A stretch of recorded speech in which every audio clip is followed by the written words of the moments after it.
So I'm Claire Waxman. I'm Independent Victims Commissioner for London. So my work is to listen to victims and survivors in London, understand what challenges and barriers they're facing when they're trying to access justice, or the barriers or challenges they face when they're trying to access support services to help them cope and recover. And so I identify what those issues are, and then I work with the statutory partners, the police, the CPS, local government, national government, on trying to resolve those barriers and challenges.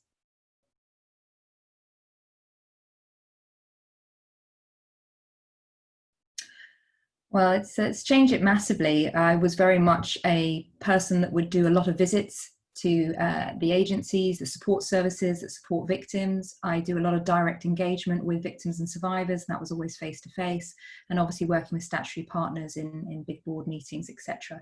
So obviously, like everyone else affected by the pandemic, we've had to go and work remotely. But that means not being able to do those site visits that I really, really enjoy, to understand how the support services are working and supporting victims. But we've still been able to keep in contact, obviously, via Zoom and Teams. And that's the same with survivors and victims, still managing to speak to them, if not face to face.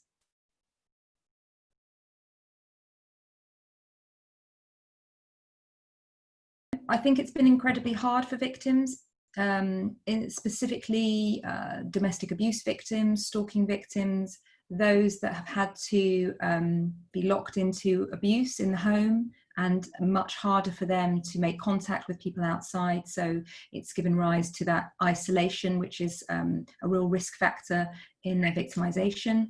It's also, for many victims and survivors of other crime types, really impacted them and exacerbated their trauma. Many of them would be getting face-to-face support or counselling services or therapeutic services, and obviously that's face-to-face support's been taken away, although many of the agencies worked very, very quickly to provide something in the way of remote support, but it's still not the same. And missing out on the peer support and the group sessions, which are really, really important for cope and recovery. So I think it's had a big impact. And with those suffering victimization and trauma, isolation, as it's affected all of us, will affect them even more. So yes, it will have exacerbated a lot of their trauma. And those that have been waiting to go to court. Obviously, court was delayed, closed, and lots of delays to their court, to their trial dates, and that has a big impact on them as well.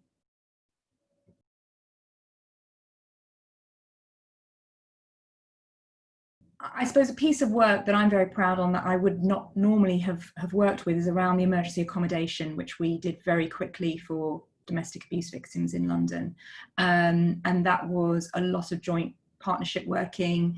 We worked with businesses and landlords to try and find suitable accommodation to be used as emergency accommodation. That's not something I would ever have normally got involved in, but did in this situation. So very proud of the work that we were able to do to mobilise that emergency accommodation in a few weeks, which was so vital for those who were obviously stuck at home with their abusers.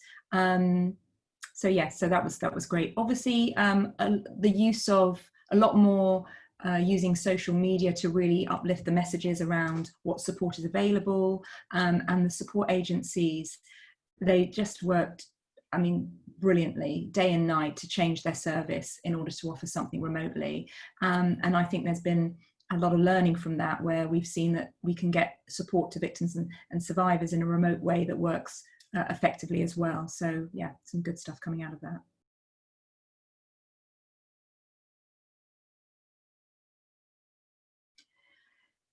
So I think what will stick is a lot more in the way of remote working, and using a hybrid method really in the way that we support victims. So victims not feeling like they have to travel out and go places in order to get support, if the support can be given just as effectively remotely.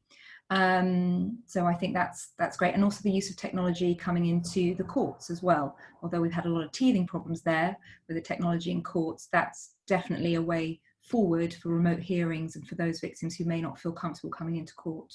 So we need to be able to continue offering that technology as long as it works well.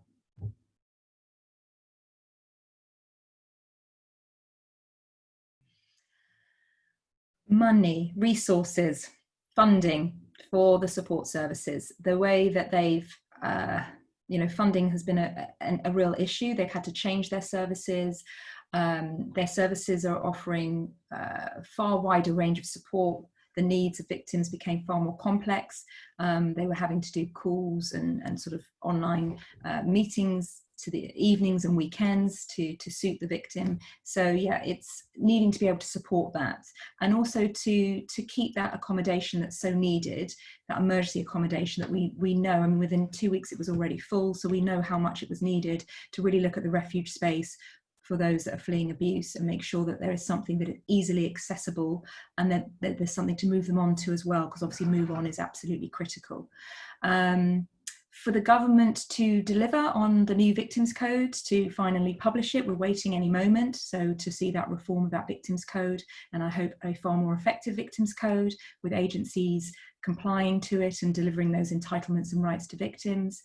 I'd like to see real progress on the Victims Law.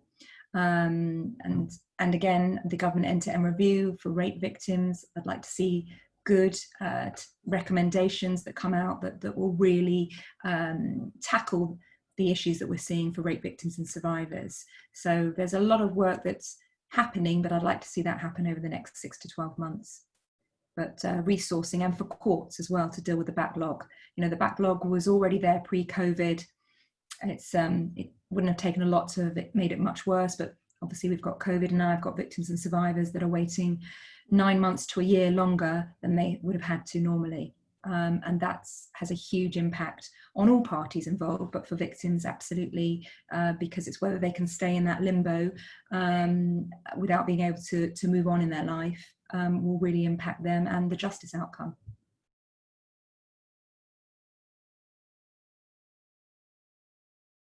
I think really to take some time to acknowledge all the organisations that I worked with, the support agencies.